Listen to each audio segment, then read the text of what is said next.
নমস্কার। আশা করি আপনারা সকলে ভালোই আছেন। এর আগের ভিডিওতে চোখের ভিতরে ইঞ্জেকশনের বিষয়ে সংক্ষেপে সব কিছু জানানো হয়েছে। যাদের ওই ভিডিওটি দেখা হয়নি তারা অবশ্যই দেখে নেবেন। দেখলে এই ইঞ্জেকশনের বিষয়ে অনেক কিছু জানতে পারবেন। ওই ভিডিওর লিঙ্ক এই ভিডিওর ডেসক্রিপশনে দেওয়া আছে। এই ভিডিওতে বিস্তারিতভাবে জানানো হবে যে চোখের কি কি রোগে কি কি ইঞ্জেকশন দেওয়া যেতে পারে। যারা এই চ্যানেলে নতুন তাদের জানাই যে এই চ্যানেলের নাম ডক্টর সাইট।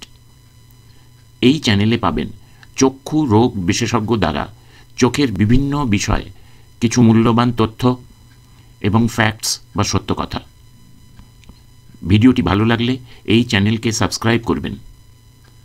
আর যারা অলরেডি সাবস্ক্রাইব করেছেন তাদের জানাই অনেক অনেক ধন্যবাদ।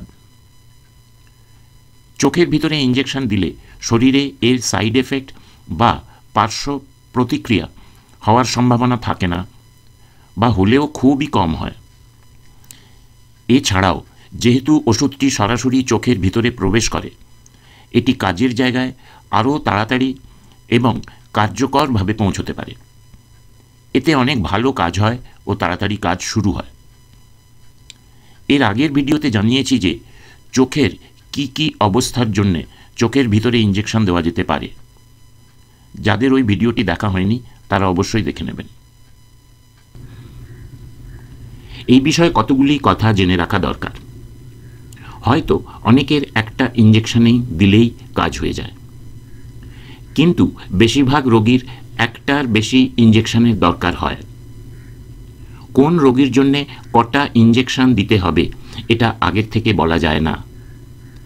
এটা নির্ভর করে রোগ কতটা হয়েছে, রোগী রোগ শুরু হওয়ার কতদিন বাদে ডাক্তারবাবুর কাছে দেখাতে গেছেন, ইঞ্জেকশন দেওয়ার পর রোগের অবস্থা কেমন থাকছে, অর্থাৎ কেমন উন্নতি হচ্ছে, এবং ইঞ্জেকশনের কাজ চোখে কতদিন থাকে ইত্যাদি বিভিন্ন বিষয়ের উপর।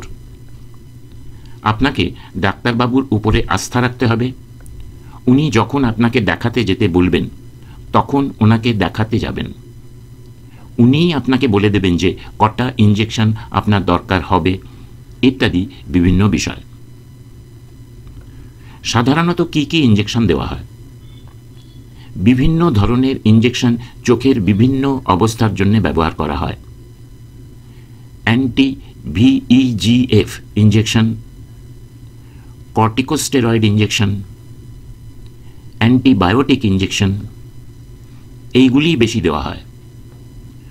খুব কম ক্ষেত্রে আরও 2 রকমের ইঞ্জেকশন দেওয়া যেতে পারে, যেমন অ্যান্টি ফাঙ্গাল ও অ্যান্টিভাইরাল ইঞ্জেকশন ইত্যাদি। বিভিন্ন ধরনের ইঞ্জেকশন চোখের বিভিন্ন অবস্থার জন্য ব্যবহার করা হয়।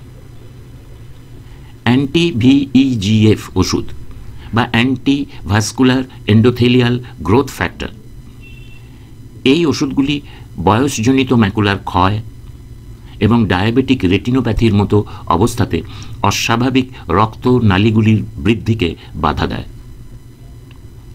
অ্যান্টি VEGF অনেক রকমের হয়। বিভিন্ন ওষুধ কোম্পানি তৈরি করে, কিন্তু অনেক দাম। সব ওষুধের সমান দাম নয়। এছাড়াও সব ওষুধের কাজ চোখে সমানভাবে থাকে না।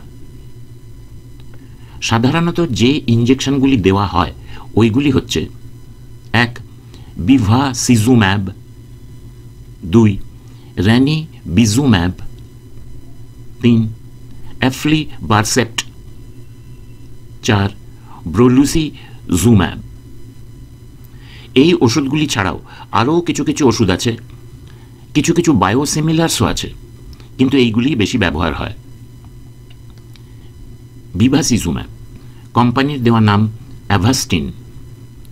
এটা বয়সজনিত ম্যাকুলার ক্ষয় রোগে, বিভিন্ন কারণে ম্যাকুলার ইডিমাতে, নিওভাস্কুলার গ্লকোমাতে দেওয়া যেতে পারে। চোখের ভিতরে এর কাজ থাকে প্রায় 4 সপ্তাহ, সুতরাং 1 মাস পরে আবার দেওয়ার দরকার হতে পারে। র্যানিবিজুম্যাব কোম্পানির দেওয়া ব্র্যান্ড নাম লুসেন্টিস। এটা বয়সজনিত ম্যাকুলার ক্ষয়, diabetic retinopathy, retinal vein occlusion রোগগুলিতে দেওয়া যেতে পারে। চোখের ভিতরে এর কাজ থাকে প্রায় 4 সপ্তাহ, সুতরাং 1 মাস পরে আবার দেওয়ার দরকার হতে পারে। অ্যাফ্লিবারসেপ্ট কোম্পানির দেওয়া ব্র্যান্ড নাম আইলিয়া। এটা বয়সজনিত ম্যাকুলার ক্ষয়, diabetic retinopathy, retinal vein occlusion রোগগুলিতে দেওয়া যেতে পারে। চোখের ভিতরে এর কাজ থাকে প্রায় 12 সপ্তাহ, সুতরাং 3 মাস পরে আবার দেওয়ার দরকার হতে পারে। ব্রোলুসিজুম্যাব কোম্পানির দেওয়া ব্র্যান্ড নেম বিওভিউ। এটা বয়সজনিত ম্যাকুলার ক্ষয় রোগে দেওয়া যেতে পারে। চোখের ভিতরে এর কাজ থাকে প্রায় 12 সপ্তাহ, সুতরাং 3 মাস পরে আবার দেওয়ার দরকার হতে পারে।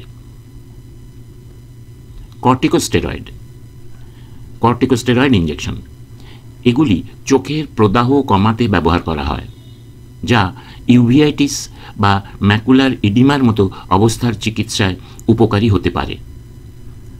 ম্যাকুলার ইডিমা মানে চোখের পিছনের পর্দা বা রেটিনার ম্যাকুলা নামে যে অংশ আছে, ওই জায়গা অনেক সময় ফুলে যায়, কিছু তরল পদার্থ জমে যায়।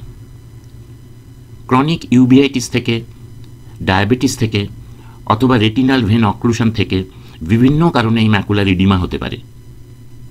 এই রকম অবস্থা হলে অনেক সময় চোখের ভিতরে ট্রায়ামসিনোলোন অ্যাসিটোনাইড ইঞ্জেকশন দেওয়া যেতে পারে।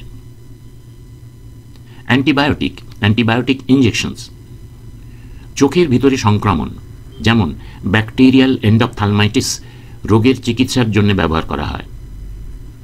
ভ্যানকোমাইসিন, সেপ্টাজিডাইম অথবা অ্যামিকেসিন ইত্যাদি ইঞ্জেকশন চোখের ভিতরে দেওয়া যেতে পারে। এই ইঞ্জেকশনগুলি সাধারণত দেওয়া হয়। এইগুলি ছাড়াও খুব কম ক্ষেত্রে দরকার হলে দেওয়া হয় অ্যান্টিফাঙ্গাল ইঞ্জেকশন, যখন ফাঙ্গাল এন্ডোপথ্যালমাইটিস হয়। অ্যাম্পোটারিসিন বি অথবা ভোরিকোনাজোল ইঞ্জেকশন দেওয়া যেতে পারে।